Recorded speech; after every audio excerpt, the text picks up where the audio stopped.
नमस्कार, घटना चक्र में आपका स्वागत है। मैं हूं विपुल सिंह। हर रोज की तरह कुछ खास मुद्दों के साथ, कुछ खास मेहमानों के साथ देखते हैं क्या कुछ खास है। आज क्या मुद्दा, क्या है आज के एजेंडे में, क्या कुछ खास है। दिल्ली के राजभवन और सीएम दफ्तर में बढ़ी तकरार। केजरीवाल ने केंद्र पर कामकाज में दखल देने का लगाया इल्जाम। राजनाथ की सलाह, सीएम एलजी सुलझाए मतभेद। मोदी सरकार के 1 साल पूरा होने का जमकर होगा बखान। मंत्री प्रेस कॉन्फ्रेंस कर गिनाएंगे उपलब्धियां। बड़ा सवाल, अच्छे दिन की सरकार अच्छे दिन लाने में कितनी हुई कामयाब।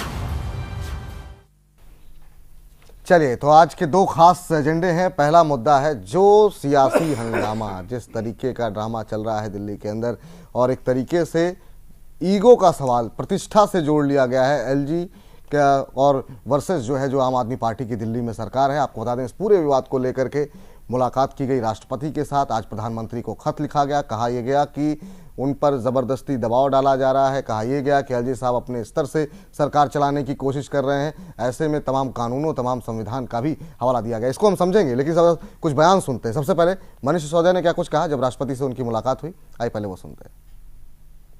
हमने उनसे कहा कि एलजी साहब दिल्ली में उस तरह से सरकार चलाने की कोशिश कर रहे हैं जैसे वो प्रेसिडेंट रूल में चलाते रहे हैं। उसमें सबसे बड़ी चीज है कि वो ऑफिसर्स को सीधे निर्देश दे रहे हैं।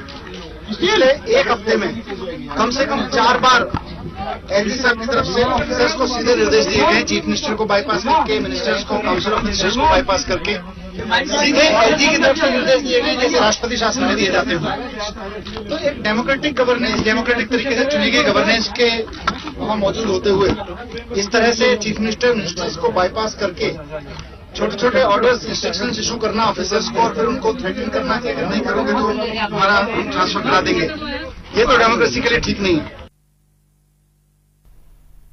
चलिए, तो इस बीच आपको बता दें, गृह मंत्री ने भी राष्ट्रपति के साथ मुलाकात की। हालांकि उनका कहना यह था कि वो मिलने के लिए, उनका उद्देश्य आम आदमी पार्टी का मुद्दा नहीं था। काफी लंबे समय से राष्ट्रपति बुला रहे थे, इसलिए वो मिलने गए थे। गृह मंत्री ने क्या कुछ कहा और बाकी बीजेपी के नेता क्या कुछ कह रहे हैं, इस पर टिप्पणियां क्या है, वो भी जरा सुनिए। राष्ट्रपति जी से एक लगभग जब देहरादून गए थे उसके पहले भी, और जब उनको विदेश जाना था उसके पहले भी मैंने एक बार कहा था कि 10-15 मिनट आपके साथ बैठना है। उसी संबंध में बात करने के लिए मैं गया था। और मैं देख रहा हूं कि आप सब इतने ज्यादा परेशान, हमको समझ में नहीं। मैं ये साफ कर देना चाहता हूं कि इस संबंध में राष्ट्रपति जी से हमारी कोई चर्चा नहीं हुई है दिल्ली के संबंध में। मैं बहुत स्पष्ट रूप से आप लोगों को बतला दें। मैं समझता हूं कि एलजी को, चीफ मिनिस्टर को, दोनों को आपस में बैठकर इस समस्या का समाधान निकालना चाहिए।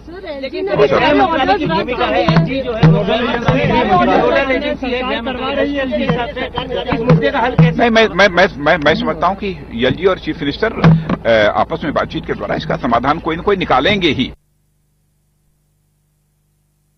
देखिए, आरोप लगाना और बिना किसी सबूत के आरोप लगा देना, अंग्रेज एक्चुअली क्या करते थे, अंग्रेज देश में फूट डालो और राज करो, ये उनकी नीति थी। अरविंद केजरीवाल जी की नीति है झूठ बोलो और राज करो। तो वो झूठ बोल के राजनीति में आए तो निश्चित रूप से इसे झूठ कर रोज आरोप लगाते रहते हैं। अभी 3 दिन पहले उन्होंने एक बुराड़ी में ऑटो वालों की सभा में एक महिला जो वरिष्ठ अधिकारी है उनके ऊपर आरोप लगा दिया, और कल जाके जब राष्ट्रपति से मिले बोले ठीक है जी, अब ठीक है, हम इनको मुख्य सचिव बना देंगे। इसका मतलब कि ये पूरी तरीके से अविश्वसनीय है, इनके ऊपर बिल्कुल भरोसा नहीं करना चाहिए। और इनके डीएनए में गवर्नेंस है ही नहीं है। इनके डीएनए में केवल धरना है, इनके डीएनए में केवल आरोप लगाना है, बाकी वास्तव में राजनीति के माध्यम से सेवा करना इनके उसमें नहीं है। 3 दिन पहले कह रहे थे महिला भ्रष्ट, आप कह रहे हो जी महिला ठीक, तो वो वाला झूठ थी कि ये झूठ है। मुझे लगता है इनकी पूरी राजनीति झूठ पे बुनियाद पे खड़ी हुई है, और झूठ की बुनियाद 1-2 साल तो चलती है, 3 साल चल जाए। प्रतिक्रियाएं कांग्रेस की तरफ से भी आई हैं, उस पर भी नजर डालते हैं। ये जानबूझ करके बगैर किसी बड़े मकसद के इस कुश्ती को लड़ रहे हैं, जिससे पूरी देश का ध्यान बुनियादी समस्याओं की जगह इस समस्या की, इस मसले के ऊपर आ रहा है। इसका मतलब इसमें यही निकले। प्रोपेगेंडा सरकार का नया प्रोपेगेंडा शुरू होने का वक्त आ गया है, और अभी आप पूरे देश को आंकड़ों के जरिए, मुख्तलिफ मिनिस्ट्रियों के आंकड़े दिखा करके उलझाने की कोशिश की जाएगी, और ये बताने की कोशिश की जाएगी कि इस सरकार ने बहुत कुछ हासिल किया है। जबकि इस सरकार ने कुछ हासिल नहीं किया है। इस सरकार जीरो सरकार है, इसकी उपलब्धि कुछ नहीं है, ये कार्बन कॉपी है। जितनी भी हमारी स्कीम्स थी सब उन्हीं को नाफिज किया है या उन्हीं पुरानी स्कीम्स पर नए लेबल लगा करके अपना बना करके पेश करने की कोशिश की गई है और वो स्कीमें भी अभी ज़मीन पर नहीं उतरी हैं। चलिए, तमाम खास मेहमान हमारे साथ जुड़ चुके हैं। हमारे साथ मौजूद हैं राम सागर सिंह, नेता भारतीय जनता पार्टी के। हमारे साथ नीता मिश्रा जी हैं, नेता कांग्रेस पार्टी की। उपेंद्र प्रसाद जी हमारे साथ मौजूद हैं, वरिष्ठ पत्रकार। अश्विनी कुमार सिंह हमारे साथ मौजूद हैं, वरिष्ठ पत्रकार। आप सभी का बहुत बहुत स्वागत है। पहला सवाल उपेंद्र जी आपसे, क्या जिस तरीके से चीज़ें चल रही हैं, वजह क्या मान रहे हैं? क्या अब ये पूरा मामला ईगो का हो गया? और ख़ासतौर से आज जो तमाम ट्रांसफ़र किए गए थे, तमाम तबादले हुए थे, उन सब पर जो है एलजी साहब की तरफ से रोक लगा दी गई। राष्ट्रपति से मुलाकात हो रही है, प्रधानमंत्री को चिट्ठी लिखी जा रही है। कैसे देख रहे हैं जो कुछ हो रहा है उसे आप? देखिए, मुझे नहीं लगता है कि इसमें एलजी का ईगो इन्वॉल्व है। ये जो एलजी हैं वाइस चांसलर हुआ करते थे जामिया मिलिया के, उसके पहले भी बड़े बड़े पदों पर रहे हैं जी। कांग्रेस के समय इनकी नियुक्ति हुई थी, अभी भारतीय जनता पार्टी की सरकार है, तो एक ब्यूरोक्रेट की तरह ये काम कर रहे हैं। और एक ब्यूरोक्रेट का ईगो नहीं होता, मेरा मानना है। ये सीधी सी हमें लग रहा है कि केंद्र सरकार और दिल्ली सरकार के बीच का मामला है। अगर थोड़ा भी उनको इशारा मिल जाए केंद्र सरकार से कि भाई जो आप कर रहे हैं सो सही नहीं कर रहे हैं, तो ऐसा कुछ कर ही नहीं सकते, क्योंकि एलजी ईगो के लिए नहीं जाने जाते हैं। खासकर इस तरह के जो पदों पर बैठते हैं लोग, हमें लगता है कि जो ईगोइस्ट लोग बैठते हैं। मतलब आप कह रहे हैं जो केजरीवाल आरोप लगा रहे हैं वो सही है? बिल्कुल सही है। मामला अभी तक तो स्पष्ट नहीं हो रहा था, लेकिन अब आज से क्लियर हो गया। जिस तरह से इन्होंने बात की है राजनाथ सिंह के आपस में बैठकर कर लेंगे और कर ही लेंगे, इस तरह की बात नहीं करनी चाहिए। इतनी बड़ी घटनाएं घट रही है, 4-5 दिन हो गए और केंद्र सरकार कुछ नहीं कर रही। भाई ठीक है, अगर संविधान का उल्लंघन कर रहे हैं अरविंद केजरीवाल, जैसा कि एलजी आरोप लगा रहे हैं, तो विधानसभा भंग कीजिए। 356 का लगाइए कंस्टिट्यूशनल ब्रेकडाउन का। संविधान में प्रोविजन है कि कॉन्स्टिट्यूशन के अनुसार कहीं काम नहीं हो रहा है तो उसको विधानसभा भंग करके फिर चुनाव करवाइए। तो वो आप कर क्या रहे हैं? संविधान के लाइन को पकड़िए।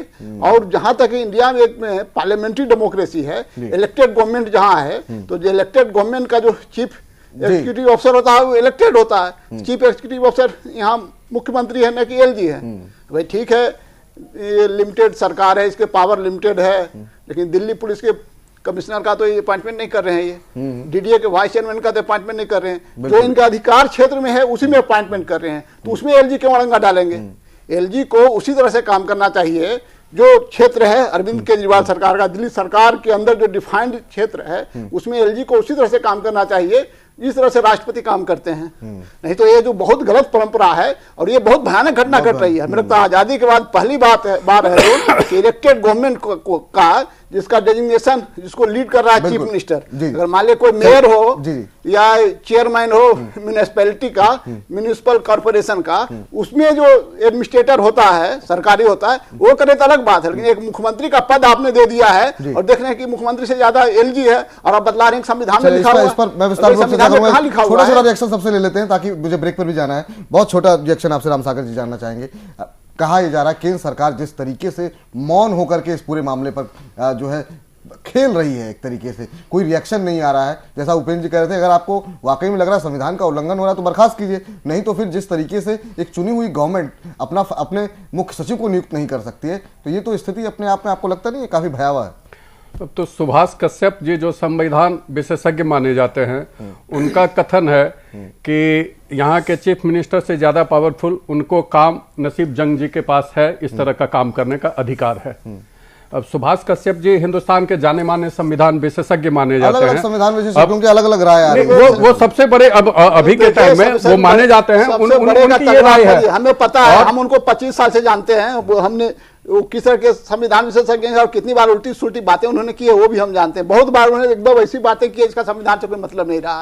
और भाई वो लोकसभा में थे, क्या बोलते हैं, उसके सेक्रेटरी हुआ करते थे लोकसभा में, जनरल सेक्रेटरी हुआ करते थे, सेक्रेटरी जनरल हुआ करते थे, तो वहीं से उन्होंने किस तरह से फंक्शनिंग होती है उसके बारे में उनको जानकारी है। लेकिन ये नहीं कि जो बोल रहे हैं बहुत सारी बातें उन्होंने कही है, लेकिन नहीं मानी जा सकती उस बात वो एक कहना कि वो कह रहे हैं इसलिए बेहतर है।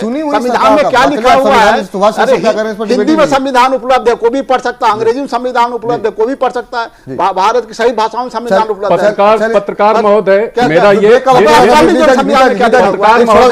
मानना है केवल राजनीतिक अपरिपक्वता की वजह से ये घटना घट रही है। केजरीवाल का राजनीतिक पूरा सामने आ रहा है। आपकी टिप्पणी अगर वो पॉलिटिकल होते तो ये घटना कमजोरी हो सकती है, लेकिन सिस्टम को आपने बात कर सकते हैं। आर्टिकल 239 AA जो है कॉन्स्टिट्यूशन का, वो बड़ा ही क्लियरली बताता है कि जो लेफ्टिनेंट गवर्नर है दिल्ली में, उनको सलाह लेनी चाहिए, लेकिन उनसे सलाह लेनी चाहिए यहाँ की दिल्ली सरकार को।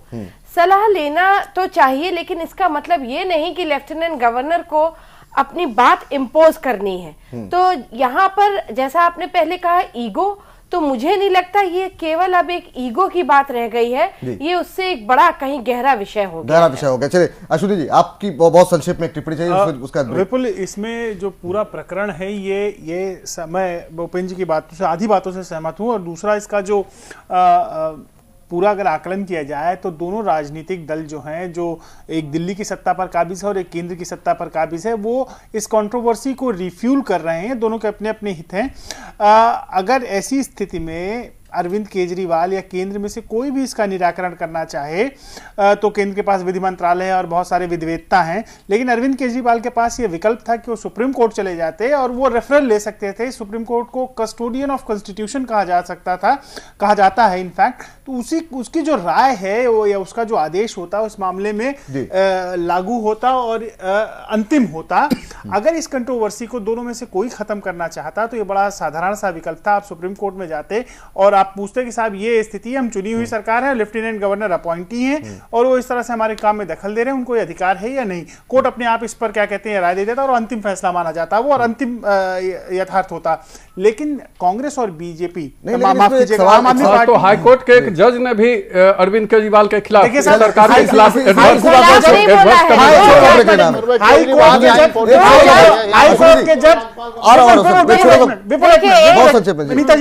हाई कोर्ट के जज या कोई विधिवेत्ता इस विषय में क्या कहता है ये अलग मसला है। जो इसमें फाइनल राय होती है वो सुप्रीम कोर्ट की है, वो कस्टोडियन ऑफ कॉन्स्टिट्यूशन है और उसी को ये विवेचना करने का अधिकार है कि किसकी शक्तियां क्या है और संविधान संवत कौन सी बात है कि एलजी उस काम में दखल दे सकते हैं या नहीं दे सकते। चलिए इसी बात पे छोटे से ब्रेक के लिए हम यहाँ पर रुक रहे हैं, तुरंत लौट रहे हैं। तमाम सवाल अभी बाकी हैं। सवाल ये भी है कि अगर सब कुछ कोर्ट के जरिए या फिर इसी तरीके से चलना है तो क्या चुनी हुई सरकार का मतलब है क्या, ये भी एक सवाल है। इस पर भी हम चर्चा करेंगे एक छोटे से ब्रेक के बाद। कुछ और खास मेहमान भी हमारे साथ जुड़ेंगे, आप बने रहिए हमारे साथ।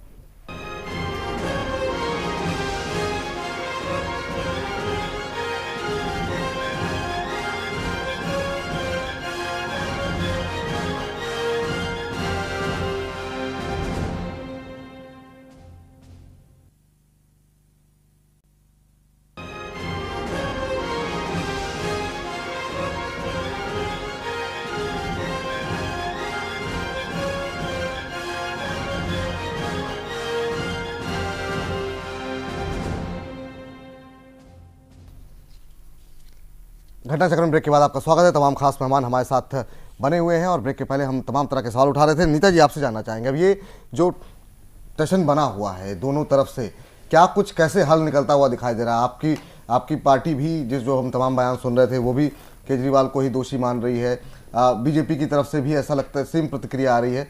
आपको लगता नहीं है कि इसको लेकर के आप लोगों को एक सोच बनानी चाहिए कि अगर एक राज्य है, भले ही अधिकार कम है, लेकिन एक चुनी हुई सरकार के पास अपना चीफ सेक्रेटरी चुनने का अधिकार तो होना ही चाहिए। विपुल, मुझे नहीं लग रहा कि इस प्रकरण में कांग्रेस पार्टी, मुझे ऐसा बिल्कुल भी इस बात के बारे में ज्ञात नहीं कि वो केजरीवाल जी को दोषी करार कर रही है। लेकिन ये बात अवश्य है कि किसी भी प्रकार का हस्तक्षेप, जहाँ की इतने बहुमत से चुनी हुई पार्टी है, चाहे यहाँ पर हो दिल्ली में या किसी और प्रदेश में, किसी भी प्रकार का सेंटर से हस्तक्षेप कभी भी मुझे लगता है किसी भी पार्टी को एक्सेप्ट नहीं करना चाहिए।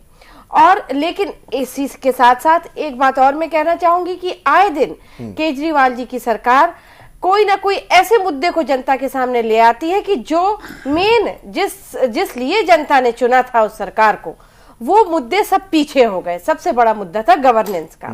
कभी इनके अपने घर के अंदर इतनी कलह मच जाती है कि वो हफ्तों महीनों चलती है।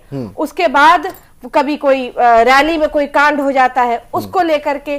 तो जो मेन जिस लाइन पे इनको चलना चाहिए इस सरकार को, विकास की लाइन पर, आगे इनका जो विजन था, जो इन्होंने जनता से जिसके बारे में इन्होंने प्रॉमिस की थी, वो सारा पीछे छूटता हुआ दिखाई दे रहा है। इसलिए ये इसी प्रकार से मैं बस इतना ही आग्रह करूंगी कि ये भी जो प्रकरण अब सामने आया है, ये जल्दी से जल्दी, चाहे वो सुप्रीम कोर्ट के हस्तक्षेप से हो, ये जल्दी से जल्दी इस ठीक होना चाहिए। यानी साहब एक बात तो है कि मतलब ये तो मुद्दा है ही है, लेकिन इसके अलावा भी जो भी आपकी पार्टी का अभी जो समय जो कार्यकाल रहा, चाहे वो पिछली बार रहा और अभी भी जो नई सरकार बनने के बाद चल रहा है, विवाद कंट्रोवर्सीज ज्यादा रहती हैं, काम के बारे में कम चर्चा होती है। चाहे वो कुमार विश्वास को लेकर के हो, चाहे आत्महत्या का मामला हो, चाहे फर्जी डिग्री का मामला हो, और पिछली बार कुछ ना कुछ हर एक हफ्ते बाद ऐसा लगता है फिर कोई नया मसाला आ जाता है। और ऐसा नहीं है कि आप सब चीज के लिए बीजेपी को और कांग्रेस को दोषी ठहराएं। योगेंद्र यादव, प्रशांत भूषण जाते हैं, इसमें बीजेपी कांग्रेस का क्या लेना देना।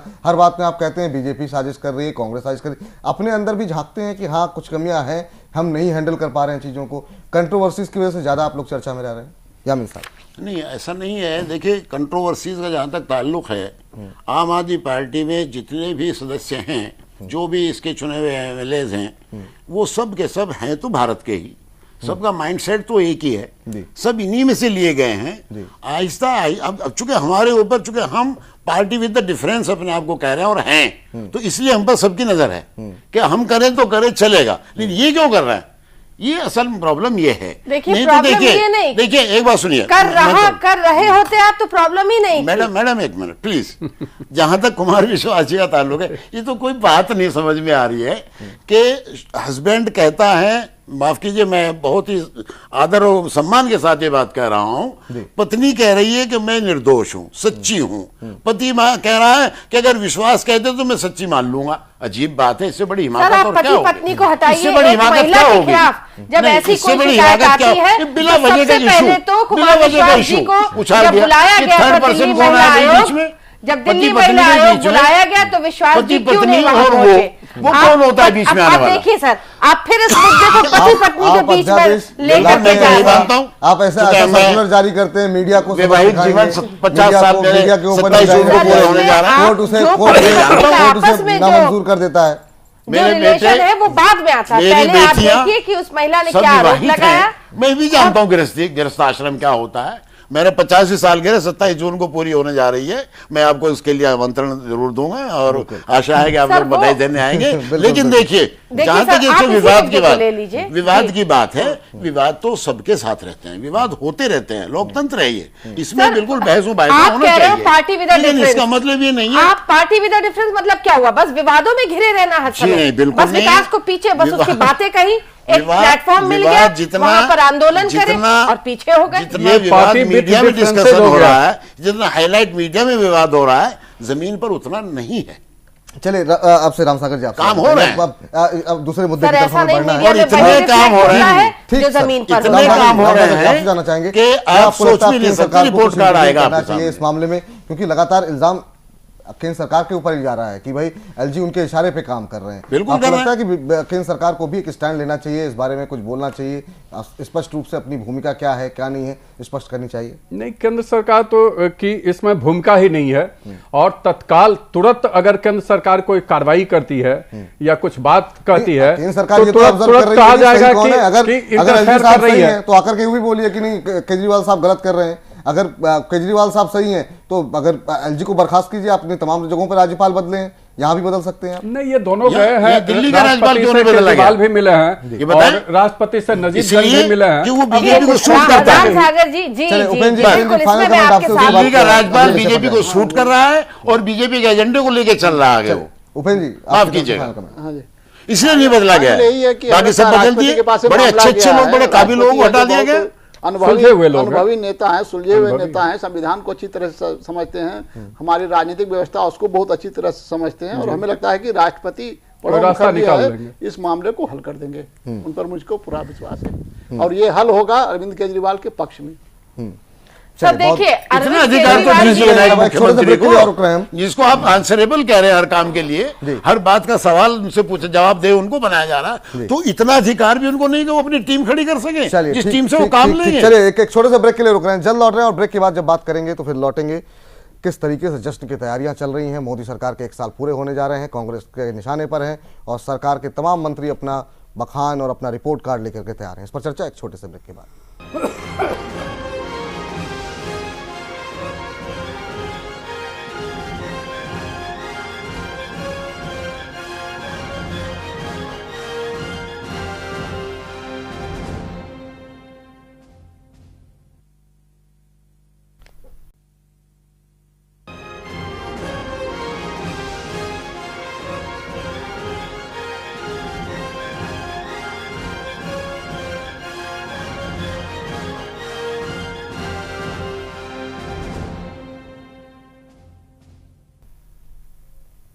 घटना चक्र में ब्रेक के बाद आपका स्वागत है। तमाम खास मेहमान हमारे साथ बने हुए और अब हम बात करेंगे केंद्र सरकार की। जी हाँ, 1 साल पूरा होने जा रहा है 26 मई को और इसको भव्य जश्न की तैयारी में बीजेपी ले रही है। सरकार पूरी तरीके से तमाम मंत्री प्रेस कॉन्फ्रेंस करेंगे। 25 तारीख को आपको बता दें कि मथुरा में पीएम मोदी इस बारे में रैली भी करेंगे। 21 मई से यानी कल से जो है सालगिरह का सेलिब्रेशन भी शुरू होगा, आपको बता दें।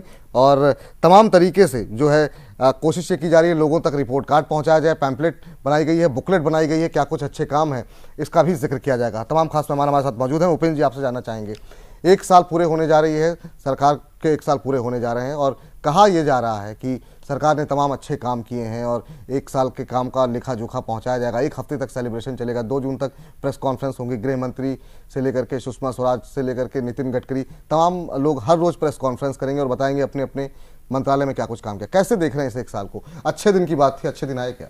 देखिए, 1 साल का जो रिजल्ट है वो आप मिक्स्ड कर सकते हैं। ये नहीं कह सकते सरकार ने बहुत अच्छा किया और ये भी नहीं कह सकते हैं कि सरकार ने बहुत खराब किया 1 साल में। लेकिन अगर पिछले 6 साल या पिछले 10-11 साल का आप देखेंगे तो उन सालों की अपेक्षा 1 साल को बेहतर माना जाएगा और पहले से।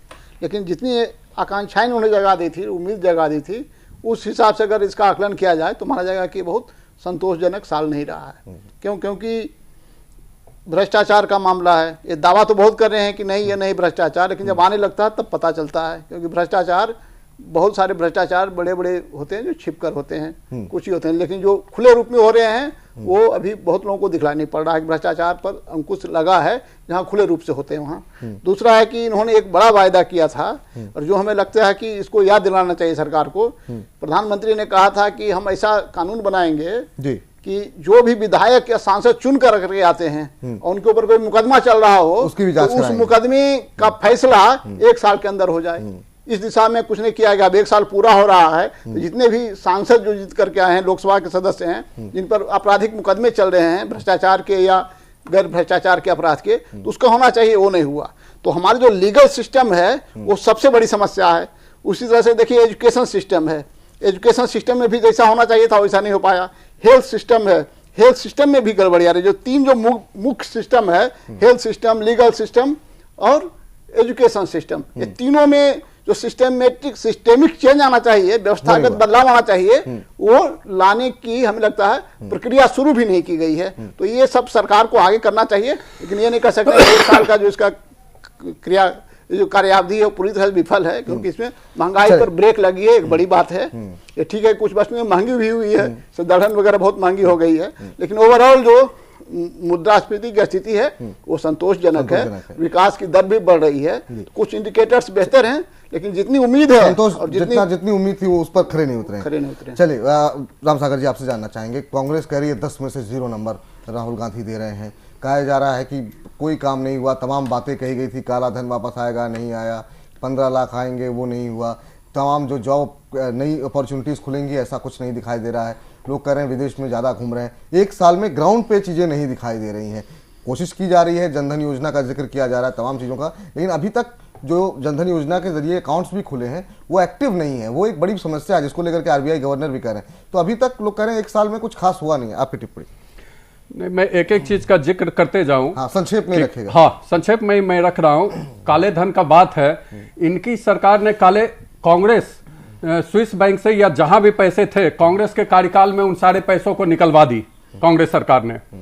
अब जो पैसे बचे हैं उस पर कार्रवाई हो रही है, एसआईटी का गठन हो गया है और अंतर्राष्ट्रीय स्तर पर 7 देशों में जहां काला धन जमा होता है वहां सरकार वहां ऑफिस खुलवा दी है और उस पर निगरानी रखी जा रही है।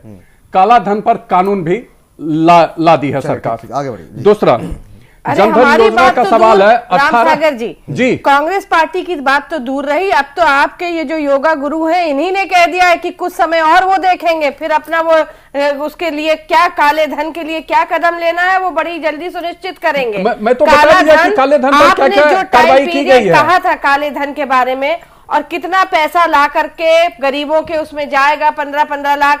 अब आज आपने एक नई 15 लाख तो आपने लुटवा दिया ना। आपने कह दिया कि कांग्रेस के कार्यकाल में काला धन वहां से स्विस बैंक से गायब करा दिया गया। ये एक नया अब थ्योरी नहीं है, ये जुमला नहीं है, हकीकत है। आपने पैसा निकलवा दिया। 10 सालों में जब आंकड़ा आया था उसके बाद से पैसा निकलवा दिया। किसी भी चीज को ले लीजिए, आप राहुल जी ने जिस अगर तरीके से बोफोर्स कांड का पैसा कवातोचरी के द्वारा निकलवा दिए नंबर है, उसको देश से बाहर जाने दिए, वैसे ही काला धन पर आपने किया कि सारा पैसा आपने निकलवा दिया वहां से। राम सागर जी एक प्रोजेक्ट बताइए आप, made in India, made in India. साल भर से मोदी जी 18 विदेशों में जाए हैं, कौन सा निवेश हुआ है हमारे यहाँ से? फॉरेन इन्वेस्टमेंट कौन सा हुआ है? आप एक भी का उसका उत्तर एक भी एग्जाम्पल मुझको दीजिए। और साथ में जब तक कोई इन्वेस्टमेंट नहीं, कहां से आप एम्प्लॉयमेंट देंगे? जिसका आपने अपने जब इलेक्शन मोड में थे तो इतना आपने ये सपने बेचे यहाँ के यूथ को कि मैडम मैं बता दूं कि विदेश अगर गए हैं तो राहुल जी के जैसा वो ऐश मौज करने के लिए नहीं गए हैं। वो भारत का सम्मान बढ़ाने गए, भारत का आर्थिक स्थिति ठीक करने गए, भारत को ऊर्जा के क्षेत्र में भारत का सम्मान करिए, भारत के सम्मान के बारे में बात कर लेते हैं। आप जिस मंच पे भी गए, जिस देश में गए, कम से कम 5 देशों को मैं इस समय गिना देती हूं, वहां भारत के सम्मान को जिस तरह से उन्होंने चोट पहुंचाई। ब्रिक्स का निर्माण किया गया और भारत का आर्मी हेड बना। विदेश में जाकर के एक प्राइम मिनिस्टर के रूप में ना बात करके, एक भाजपा के प्रतिनिधि के रूप में बात करके आए हैं और अपने ही देश के लोगों के, अपनी ही मिट्टी की वहां बुराई करके आए हैं। ये कौन सा सम्मान बढ़ाने वाली बात अच्छे दिन आए कि नहीं आए? ऊर्जा के क्षेत्र में को ले लीजिए, ऊर्जा के क्षेत्र में काम हुआ है। अच्छे दिन आ गए सर राम सागर जी, बहुत अच्छे दिन आ गए, बहुत अच्छे दिन आ गए। और देश का पैसा जो आप जो विदेशियों के साथ मिलकर करके प्रतिरक्षा के क्षेत्र में, सुन लीजिए मैडम, अब हिंदुस्तान में मेक इन इंडिया का होगा और यहाँ बनेंगे जितना भी प्रतिरक्षा में जो औजार बनते हैं अब हिंदुस्तान में बनाए जाएंगे। जो कमीशन आप खाती थी अब वो कमीशन खाने को नहीं मिलेगा किसी पॉलिटिकल पार्टी को। अपना पक्ष बहुत सारे बातों के लिए वचन दिया था। आपसे जाना चाहेंगे, लेकिन आज भी आप उसी मोड में बात कर रहे हैं राम सागर जी। मैं आ रहा हूं, किसानों के लिए हमने सॉइल टेस्ट करा करके। यामिन साहब को मौका दीजिए, समय कम है। खेती के क्षेत्र में जो कैसे देख रहे हैं इस 1 साल को? अच्छे दिन की जो बातें कही गई थी, देखिए विपुल जी, इतने वायदे किए कि मैं ये बताने के हैसियत में नहीं हूँ, उस पोजिशन में नहीं हूँ कि उन्होंने क्या किया अभी तक। वायदे हम सुनते चले आ रहे हैं। मेरा एक सीधा सवाल है राम सागर जी आपसे, क्या किसानों की आत्महत्याएं बंद हो गई हैं? जब आप पेड़ पर लटकवाएंगे, सुन लीजिए, गजेंद्र जैसे लोगों को पेड़ पर लटकवा करके राजनीति करेंगे, वो समय कम है। ये अच्छा है क्या? किसानों के साथ आप लोगों ने क्या किया बताइए आप? क्या किसानों को एमएसपी ठीक से मिल रहा है? क्या किसानों को 3-3 साल और 2-2 साल से जो गन्ने का पैसा ये कारपोरेट लोग दबाकर बैठे हुए हैं, क्या वो आपने उनको रिलीज करा दिया? क्या किसान जो हर चीज कैश पर खरीद कर अपनी खेती कर रहा है, उसको ये मालूम है कि उसका पैसा कब मिलेगा, कब वो जवान बेटी की शादी करेगा, कब अपनी बूढ़ी माँ का इलाज कराएगा? क्या आपने उसका कोई इंतजाम किया है? अगर मैं दावे से कहता हूं, जब आप बैंक अकाउंट खुलवा रहे थे, अगर ये मालूम होता कि ये जनधन योजना और इस तरह की सिर्फ वायदों के ऊपर अकाउंट खोल रहे हैं, तो आपको स्थिति कुछ और जनधन योजना में जनता को धोखा ये हुआ, जनधन योजना में देश के अंदर कोई निर्धन रहेगा ही नहीं। राम सागर जी, देश के अंदर अब निर्धन बचेगा ही नहीं। जनता भरोसे में थी कि 15 लाख जल्दी आने वाले किसानों के लिए जो क्षतिपूर्ति पहले 50% होता था, क्षति तब देते थे, 33% पर ही किसानों को क्षतिपूर्ति मिलेगा। डॉलर की वैल्यू क्या थी? पहले डॉलर का जितना पैसा मिलता था उससे 1.5 गुना क्षतिपूर्ति हमारी सरकार दे रही है। के दाम फिर वापस आपने बढ़ा दिए। राजनाथ जी जब कृषि मंत्री थे तो पहला देश में सुन लीजिए किसानों के लिए हमारी पार्टी ने क्या किया। 4% पर किसानों के लिए पहला बार हिंदुस्तान में ऋण देने का काम किया। कर्ज दोगे, उन्हें कर्ज नहीं चाहिए। सॉइल टेस्ट अगर हो जाएगा तो लागत घटेगी किसानों का। वो काम हमारी पार्टी कर रही है किसानों के लिए। मेरा पैसा दिलवा दो, जो बिल दबाए बैठे हैं, जो विदेशी मुद्रा का भंडार काफी बढ़ गया, 1.5 गुना बढ़ गया। पैसा दबाए बैठे हैं, मुझे वो दिलवाइए, मुझे कर्जा मजबूत हुआ। आप जो कर्ज दे करके उसको बिल्कुल मजबूत बना के छोड़ेंगे किसान को।